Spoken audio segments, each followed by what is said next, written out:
Hello and welcome everyone. In this chapter, we are going to discuss about the routing protocol itself. So as we discuss, we have the different type of dynamic routing protocols. So of course, we are going to discuss few of the routing protocols in this. So just to summarize one more time. So as we discussed, we have the dynamic routing protocol as two category, IGP and EGP, which is used within the organizations, and this is used between the organization itself.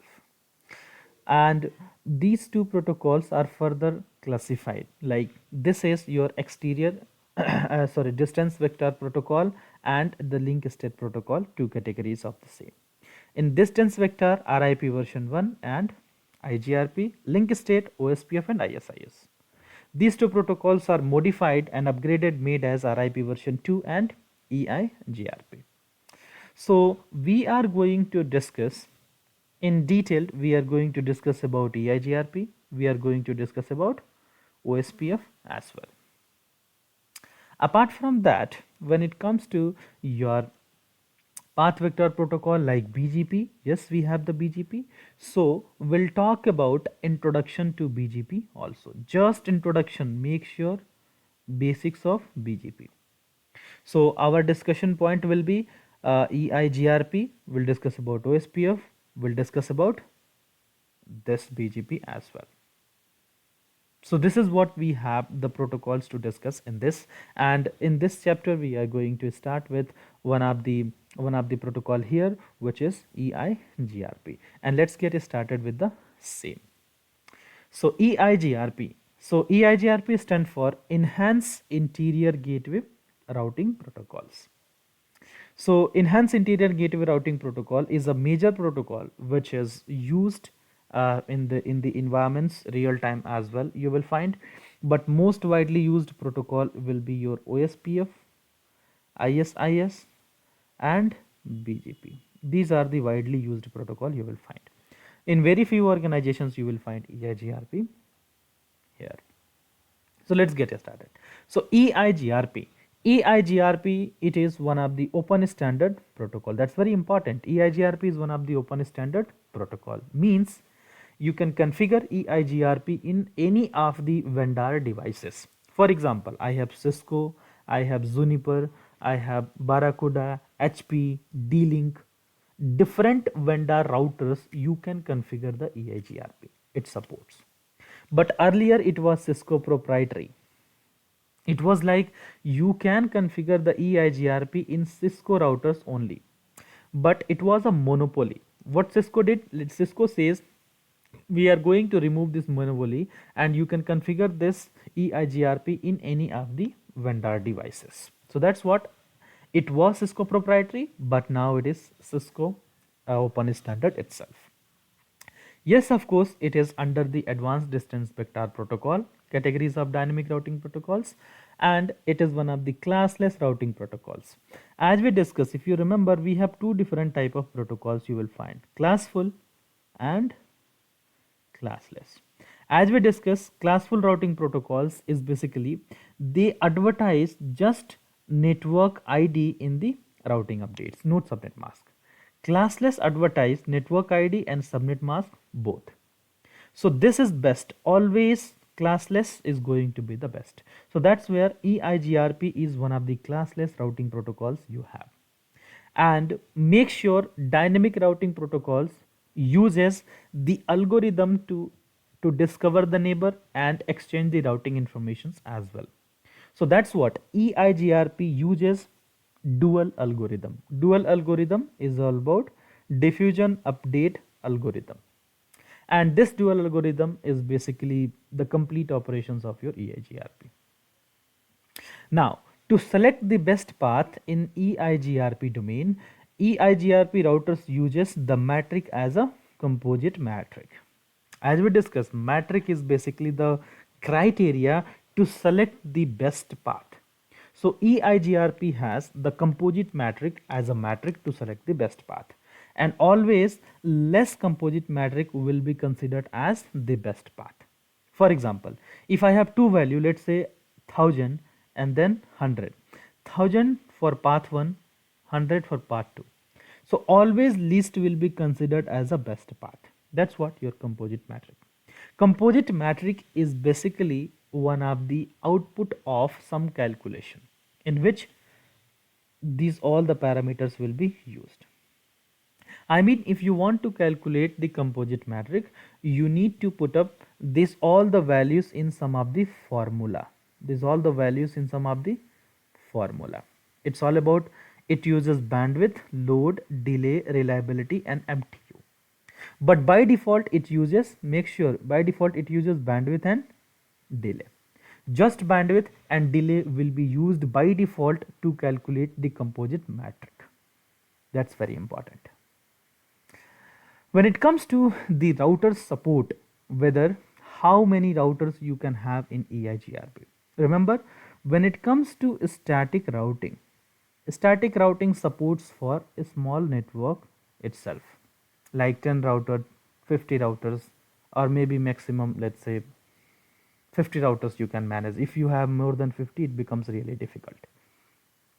So this is for a small. When it comes to, of course, dynamic routing protocols, EIGRP is one of the dynamic routing protocols which can work up to 255 routers maximum.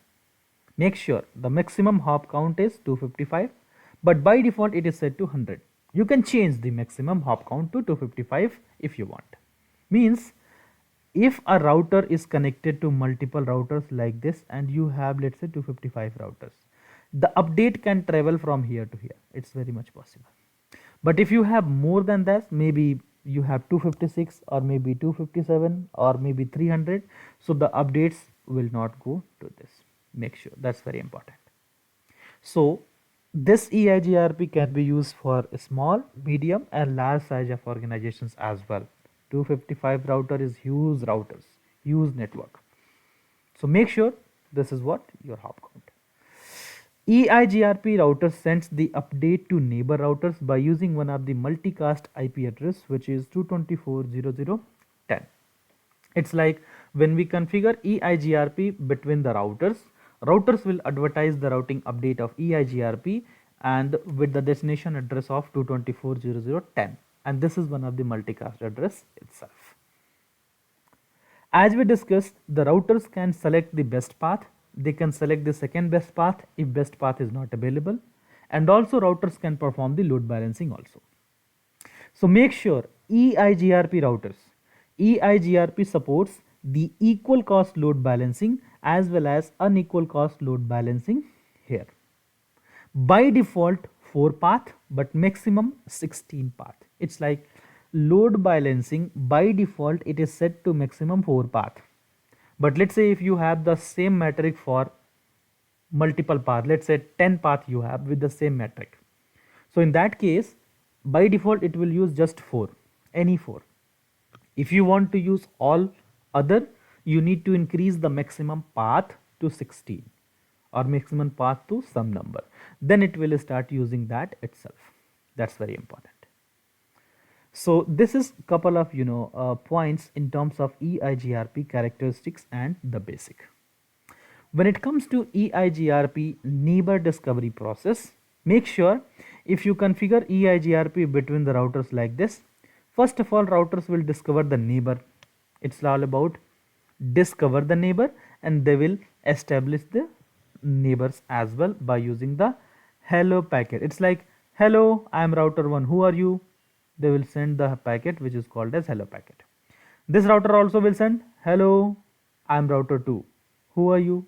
They will come to know each other and they will say, you are my neighbor and I am your neighbor. They will establish the neighbor relationship, and this hello packet will be exchanged every 5 seconds. And let's say if a router is sending continuously, hello, I am here, hello, I am here, hello, I am here, continuously keep alive mechanism. But sometime if a router is not receiving hello packet, what happens? It will wait up to 15 seconds. It will wait up to 15 seconds to receive the hello. If hello is not received, routers will break the neighbor relationship. Because you are not responding to hello packet, I will break the neighbor relationship. That's it. Again, if it listens to next hello packet, it will form the neighbor relationship. So this is how your neighbor relationship will be established by using hello packets. Make sure administrative distance is 90. As we discussed for static routing, the administrative distance is 1. For EIGRP, 90. And the protocol number which is used by EIGRP, that is protocol number 88. This is basically your layer 4 header. In layer 4 header, you will find this protocol numbers. So, moving ahead, when it comes to EIGRP, as we discussed, we have the routing protocols which is IGP and then we have EGP. IGP protocols within the organizations, EGP protocols used between the organizations. Organizations in the sense we call it as autonomous system. See, what is autonomous systems? In simple term, organizations, a company has the multiple routers and they will be running with the same policy and same routing protocol. They will consider as they are running under single autonomous system. That's what here. Autonomous system is a collection of router under common administration policy. You consider it as autonomous system.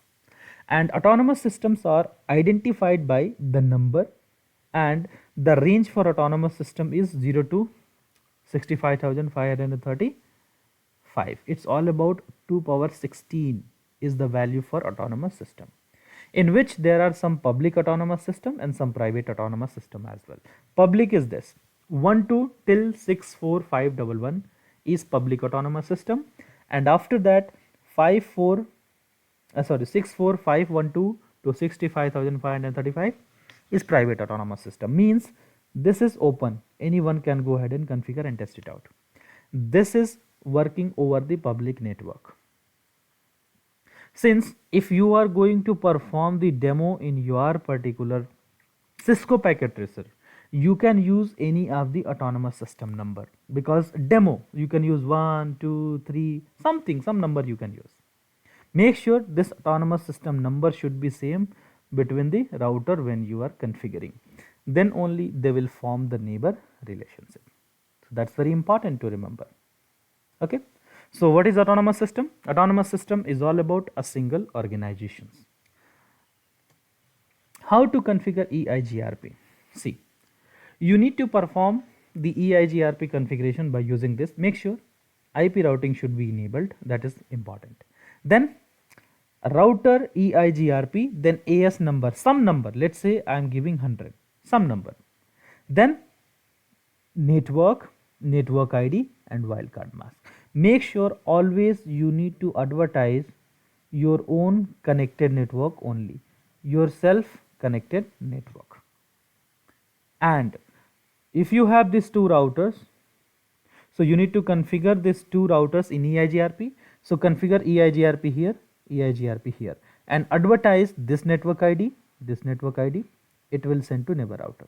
Advertise this network ID, it will send to neighbor router. That's it. This is the configurations. But how to perform that I will show you in the demo itself in detail. Couple of verification commands like show IP route to verify the routing table, show IP EIGRP neighbor to verify the neighbor table, show IP EIGRP topology is to verify the topology table, and then show IP protocol to know the detailed about your protocol itself. Fine. So we'll talk about this neighbor table, topology table later on in this lecture. So this is just the introduction to EIGRP, and we will see you in the next lecture with the new things. Thank you. See you in the next.